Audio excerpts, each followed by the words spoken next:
না কাঁচা সোনা হাত দুখানা লাউডো টিকা ডুগা গলেতে পুতির দানা চাউলি সপনা কামানে না মানে জরি না মানে না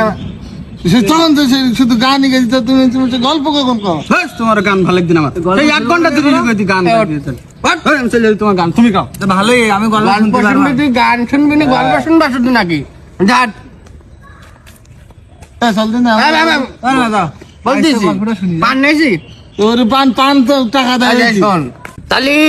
গল্প শোনো বলো বলো কিনু মালের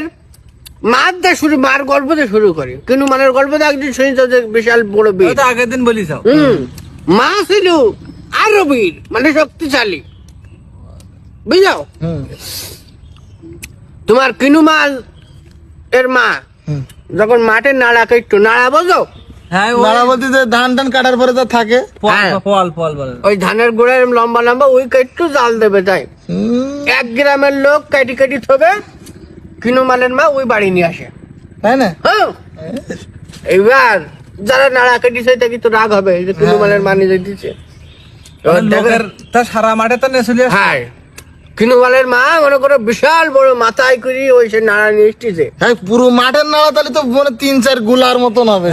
বড় ব্যাপার না পুরো মাঠের নাড়া আর জাগির নাড়া সবাই ওই নাড়া ধরি ধরি চলতিস নাড়া ধরে চলতি নাড়া ধরি ধরিস কি কইছ তুমি মানে যারা নাড়া কাটি থুইছে সে নাড়া ওলে মাথায় তুলি আর ওরাও সে নাড়া ধরে নাড়া ধরি ঝুলতিছে এই চার মানে কজন 30 জনের মতন 30 জন ঝুলতিছে আর ওই অতরা নাড়া ওই একা মাথার পর হ্যাঁ কি শোক আর বাড়ি এনে যাই নাড়া ফেলাইলো 30-40 জনের এরকম ঠোলাই গেল মনে করো হলুম দারাম করি কিনোর মার এত শক্তি ছিল হ্যাঁ বিরাট শক্তিশালী ওটা তো কিনুর মা গেল হ্যাঁ এইবার তাহলে তোমরা কিনুর বাপের গল্প শোনো কিনোর বাপও মানে তাহলে তো শক্তিশালী, হ্যাঁ। কিনুর বাপ এত শক্তিশালী ছিল কিনুর বাপ মনে করো যে সেই সময় আমাদের এদিকে হাতি আসতো হাতি হ্যাঁ হাতি আসতো বলতে আমাদের এই যে বাগানটাকে এখানে থাকতো হাতি হাতি দেখতো না আমরা এখন ওই সার্কাসে টার্কাসে ছাড়া সচরাচর হাতি দেখা এদিক ঘুরে বেড়াইতো ওই যে গর্তটা দেখতে জানো হ্যাঁ ওই গর্ত ওই হাতির পার গর্ত ওটা তাই না তুই এখনো এই সে পাতি পার বড় গর্ত বড় হাতি আছে অনেক ছিল আচ্ছা যাই দেখি ওসব গল্প বাদ দাও এখন এক হাতিটা মাইনসে ছিল মানসি হাতি এখন আমাকে ওই 3 রাস্তার মোড়ই না ওখানে একটা খানারি আচ্ছা খানার মধ্যে পানি খাইছি ওই হাতিটা ওই কাদায় ডেবি গেল ডেবি গেল আর উঠতে পারতিস না আল্লাহ কি করে তুলবে লোকজন এত বড় হাতি তো তুইলো কি করিও এইবার শোনো শুনতে পেতো এখন যখন হাতি খানায় পড়ে গেল তখন ধরে হাতি তুলতে হবে তা তো ইয়া বড় হাতি আচ্ছা তো এবার ওই হাতি হ্যাঁ পায়ে তো ধরো দড়ি বাঁধা লাগবে হ্যাঁ সেই সময় দড়ি এখনকার যে দড়ি আর সেই সময় দড়ি পার্থক্য ছিল তখন দড়ি কি দেবা নাই তো এখন তো কুস্টার ফাঁসু দে পাট দে দড়ি বানায় সেই সময় দড়ি বানাই তো দুড়া বলতো ওকে 3 ডিকুর বাঁশ নেবে বড় বড় লম্বা লম্বা বাঁশ ওই পাকাই জোড়া বানাবে কি কি বল আমরা তো কোন সিটে বানতে টানতে দেখিস তো বাস দে বানবে বাঁশ কি বড় হাতি কি বড় হাতি চিন্তা করে তাহলে আমাদের হাতি যে এখন কি হাতি এগুলো নাতি নাতি মানে মানে ওই যে হাতির নাতি ও হাতির আচ্ছা, 4th প্রজন্ম এখনকার যেগুলো দেখো মানে এখনকার থেকে আগের কোন আরো বড় আগে বড় শুধু না বিশাল বড় তাহলে ওই হাতি পড়ে গেছে খানায় খানায় চিন্তা কর তারপর কিনুর বাপ তুলবে ওই হাতি আচ্ছা আচ্ছা এখন ওই বাঁশের দড়ি যে দুড়া পায়ে ভাঙতে দিলে কিনুর বাপ ঠিক এইভাবে এরকম করে হাত দে এরকম করে টেনে তুললো গায়ে সানাইলো না মানে ওই বড় হাতের হাত এরকম করে তুলি দিল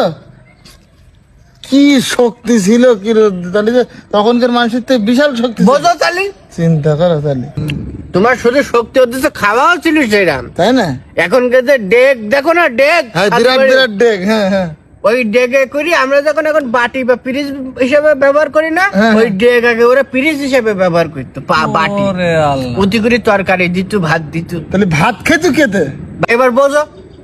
কেতে খাইতো এবার তুমি একটু বোঝো আমি আর বলো ও আর আমি বলবো না বুঝি না চিন্তা করো তাহলে তো ওকে তো বিরাট ব্যাপার ছিল হ্যাঁ এই ছিল ধরো কিনোর বাপ কিনুর বাপ হ্যাঁ এখন তো কিনুর দাদার গল্প তোমাকে সাথে বলিনি আমি কিনোর দাদা কি করতো নাকি অন্য একদিন না বলো তাহলে কিনু দাদার গল্প হুম সংক্ষেপে বলি, আচ্ছা বলো সময় নেই তো। হুম কিন্তু দাদা এত শক্তিশালী ছিল সেই সময়, শক্তির কথা পরে বলি। আচ্ছা ও সারে মাঠের 2-3 মাঠের তাল গাছ কাইটি হাতে গুনে বাড়ি এসতো, হাতে করে বাড়ি এসে হাতে গুনতে তাল গাছ বাড়ি এসতো, তাল গাছ নিয়ে। চিন্তা করো তাই এটা কি করবে নাকি ওই হাতে গুনে ওই যে সকালে আমরা যেরকম নিমির ডাল দিয়ে দাঁত মাজি, আটশো টিনিমেন্টাল দাঁত মাঝে সকালে ওই লোক ওই তাল গাছ দিয়ে দাঁত মাজতো। তাল গাছ দাঁত মাঝ তো হ্যাঁ, হ্যাঁ তোমার গল্প এতক্ষণ কি চলছে গল্প করো কি? এত সময় ছিলে ছিলে একরকম ছিলে, তাল গাছ দাঁত মাঝ কোনো গল্প হইলো?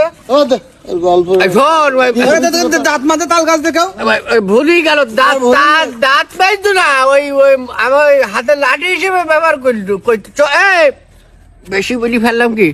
এই শোন, দে